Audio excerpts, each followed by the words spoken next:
మా video updates miss అవ్వకూడదు అనుకుంటే సబ్స్క్రైబ్ బటన్తో పాటు ఈ బెల్ ఐకాన్ని క్లిక్ చేయడం మర్చిపోకండి. మన ఇండియన్స్కి కామన్గా ఓ అలవాటు ఉందండి. వంట రూమ్లో ఉండే ఎలాంటి పదార్థానైనా సరే ఫ్రిడ్జ్లో పెట్టేస్తాం.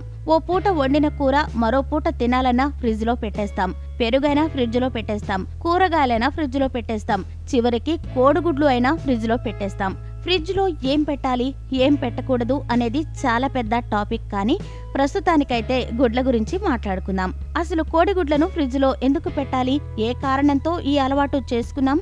ఇలా అడిగితే ఎవరూ సమాధానం చెప్పలేరు. ఎందుకంటే కోడిగుడ్లను ఫ్రిడ్జ్లో ఎందుకు పెడుతున్నామో మనకు కూడా తెలీదు. అలా పెడితే గుడ్లు ఫ్రెష్గా ఉంటాయి అనుకుంటారు, అంతే. అందుకే పెట్టేస్తుంటారు. గుడ్లంటే సాల్మొనెల్లా అనే బ్యాక్టీరియా ఉంటుంది. ఇది చాలా హానికరమైన బ్యాక్టీరియా. మన శరీరాన్ని చాలా విధాలుగా అనారోగ్యం పాలు చేస్తుంది. పౌల్ట్రీ వాళ్ళు కోళ్లను మామూలు టెంపరేచర్లో పెంచుతారు. మామూలు టెంపరేచర్లోనే గుడ్లని స్టోర్ చేస్తారు. అలాంటి గుడ్లని వేరే లెవెల్ టెంపరేచర్లో ఫ్రిడ్జ్లో స్టోర్ చేయడం వలన కండెన్సేషన్ జరిగి సాల్మొనెల్లా బ్యాక్టీరియా పెరుగుతుందని బ్రిటిష్ వారి వాదన. ఇక ఫ్రిడ్జ్లో ఉంచిన గుడ్లను కూడా తినరాదు. ఎందుకంటే ఫ్రిడ్జ్లో గుడ్లను ఉంచినప్పుడు వాటి పెంకుపై బ్యాక్టీరియా ఎక్కువగా అభివృద్ధి చెందుతుంది. దీంతో అలాంటి గుడ్లను తింటే అనారోగ్యాల బారిన పడే అవకాశం ఉంటుంది. దీనికి తోడు ఫ్రిడ్జ్లో ఉంచిన గుడ్లు పోషకాలను కోల్పోతాయి, రుచి మారుతుంది. కనుక ఫ్రిడ్జ్లలో ఉంచిన గుడ్లను తినకపోవడమే మంచిది.